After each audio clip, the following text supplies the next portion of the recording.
Bon dia. Durant els últims anys ha agafat cada vegada més pes i més rellevància el màrqueting dins del procés de recerca de feina. Per tant, ara ja no estem explicant un currículum, sinó que estem venent un producte. I quin és aquest producte? Bé, doncs ara aquest producte som nosaltres mateixes. Per tant, des d'orientació hem decidit que potser avui era un bon moment per començar a explicar un d'aquests productes de màrqueting que s'estan aplicant en els processos de selecció, l'Elevator Pitch. Ara, els meus companys, el Manu i les meves companyes Encarna i Míriam, us faran una explicació sobre què és un Elevator Pitch, consells, com preparar-vos. Espero que us sigui d'interès. Endavant, Manu. Moltes gràcies, Carme. Us heu trobat alguna vegada en una situació en la que heu de fer una presentació professional vostra i no heu sabut què dir?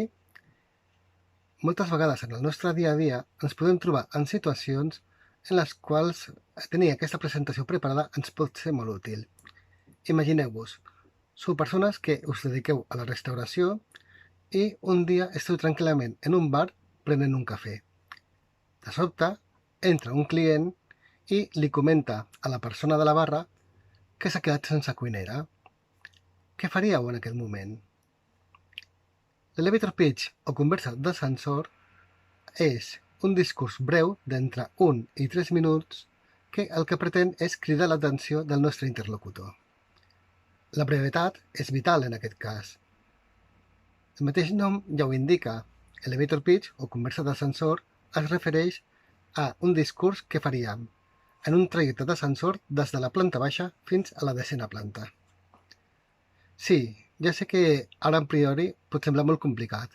En aquest vídeo us donarem 4 directrius de com preparar un bon elevator pitch.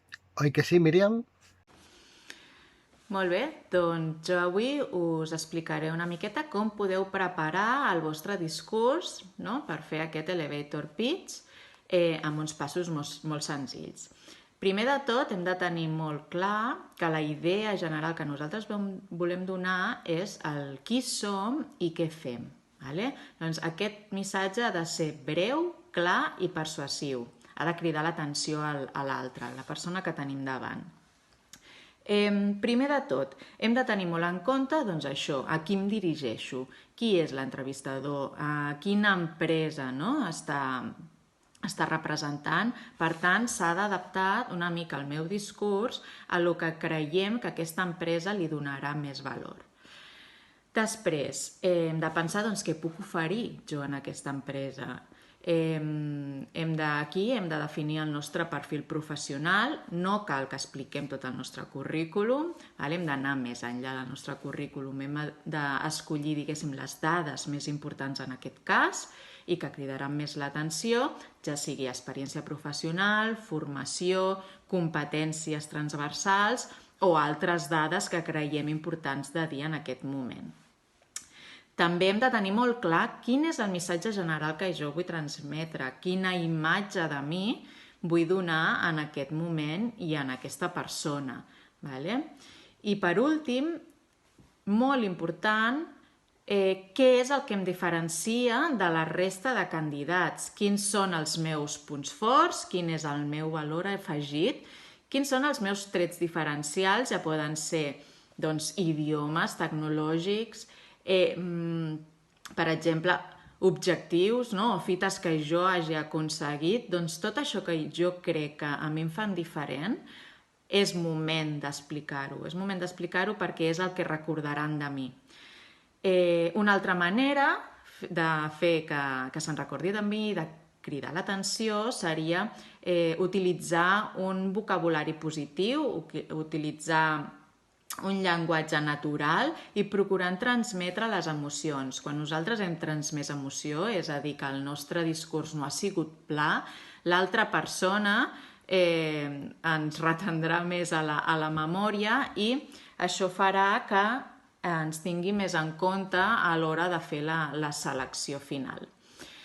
Per últim, per tancar aquest discurs, està molt bé intentar que ens donguin un mail de contacte o la targeta de visita o inclús el nom per buscar-lo a LinkedIn per fer aquest contacte de seguiment posterior, ja sigui per enviar, per exemple, el nostre currículum en PDF i també per demanar una mica aquest seguiment, aquest feedback de com ha anat l'entrevista. Bé, doncs espero que us sigui útil aquestes recomanacions. Fins ara. Gràcies, Míriam. Bé, una vegada que vosaltres heu preparat el vostre elevator pitch, és hora de posar-ho en pràctica. Jo us explicaré en quines situacions el podeu fer servir. Primer de tot, qualsevol situació que vosaltres considereu que és una oportunitat laboral és un bon moment per explicar la vostra història. Penseu que qualsevol situació pot ser una oportunitat per obtenir un contacte, una entrevista i, per què no, una feina. Altres situacions on el podeu fer servir és en l'elaboració de les vostres autocandidatures, cartes de presentació i trucades de telèfon a les persones responsables de recursos humans o persones que es fan la selecció. Altres situacions, per exemple, serien si aneu a les fires ocupacionals, sectorials, o bé als speed datings, on teniu l'oportunitat de, en poc temps, poder fer un elevator pitch. També si elaboreu un videocurrículum on premia l'originalitat. També el podeu fer servir a les xarxes socials per fer una bona presentació. I per últim, i no més important, a les entrevistes de treball. A la resposta a la típica pregunta, parla'm de tu, on aquí també vosaltres podeu explicar la vostra història. Bé, això és tot. Animeu-vos a fer un elevator pitch. Gràcies!